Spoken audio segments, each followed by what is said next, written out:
here in Newcastle and how that came about.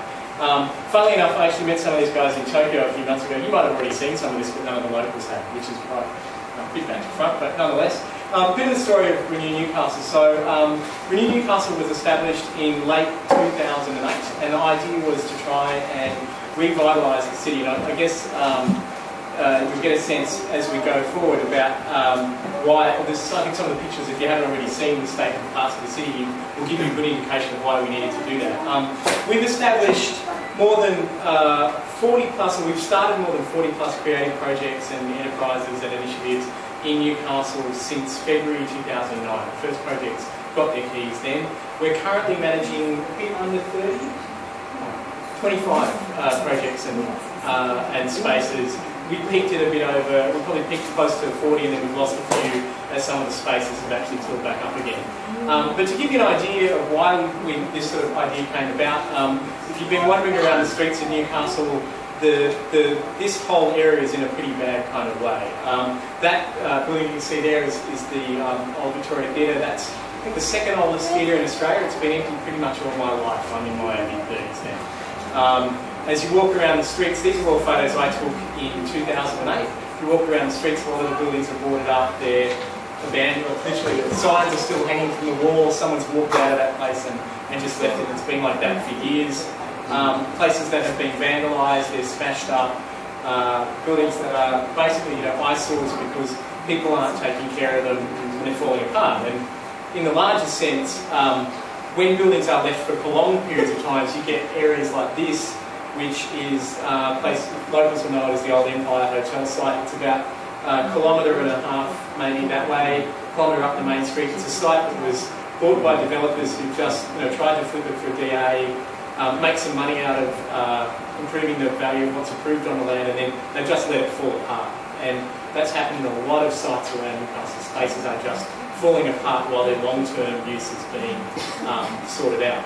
So basically what's happening is within this city there's an awful lot of wasted, unused space. And the scary thing, I guess, from the point of view of people that are looking at investing money here or have been investing money here, is that even the new buildings are empty in the city. People are opening this building. I took this photo 2 years ago. You can go up that building, it's still empty right now. That's in Newcastle West, and that building was developed. Often the upper floors are successful in some of these developments. There's residential development up top, so people are buying the apartments with the views of the water and the ocean or whatever, but the ground floors are just sitting empty the whole time. So that's kind of scary. There we go. Use again. So if you actually look at the totality of the city, there's 150 or so. When we started this project, there's 150 empty buildings around the city. Every single one of these red dots was a visibly empty building when we began this project, which is a bit scary. And to understand a bit more about the history of this, if you look at Newcastle on a map, this is the area that we're talking about. This is the old, long main street where Hunter and King Streets are. The city itself, you'll notice, has a pretty unusual kind of shape. So it's really a peninsula. The people actually live out here, and this whole centre of the city, it isn't in the middle. It isn't the centre of the city anymore. It's this. It was, if you get a better sense of it, when Newcastle had trams, back in the day when there was a tram network in Newcastle, the tram network used to feed people in along this old main street to shop in the city, and that's why we have this incredibly long, thin main shopping street that no longer makes sense. Nowadays, that's the area that we're talking about up in there. Every single one of these is a big suburban shopping centre. So people who live out here, in order to even get into here to shop, they've actually got to drive past, all these shopping centres to get into the centre of the city. And that's, I think, as much as anything, that's the really major factor that's led to the decline of this part of town. So there's a lot of key kind of problems, I guess. I should explain, I'm not an architect, I'm not an urban planner, this is my hobby. It's a little bit of an out of control hobby, but it's my hobby. But essentially it's possible to identify a series of issues that had brought this about. The first one is that the old city centre can't compete with the suburbs, as the old suburb as a shopping destination anymore. The air-conditioned indoor shopping centres, this can never be that. A bigger problem is that the value of the properties has now fallen below what it actually costs anyone to use them. So, and that's a bit complex to explain, but essentially I know I always have known lots of people who would rent these buildings for $100 a week.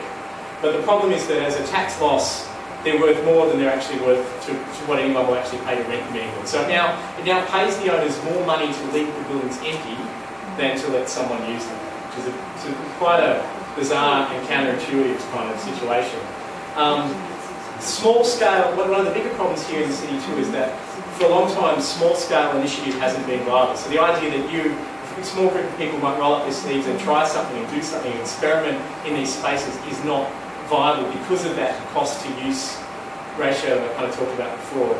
A lot of people have bought these spaces in speculation rather than investment, and I make a distinction between those two terms. So people are buying the land just on the idea that one day it will be worth more money and they don't have to do anything, and they can let it fall apart while they're waiting for that to happen naturally without them doing anything.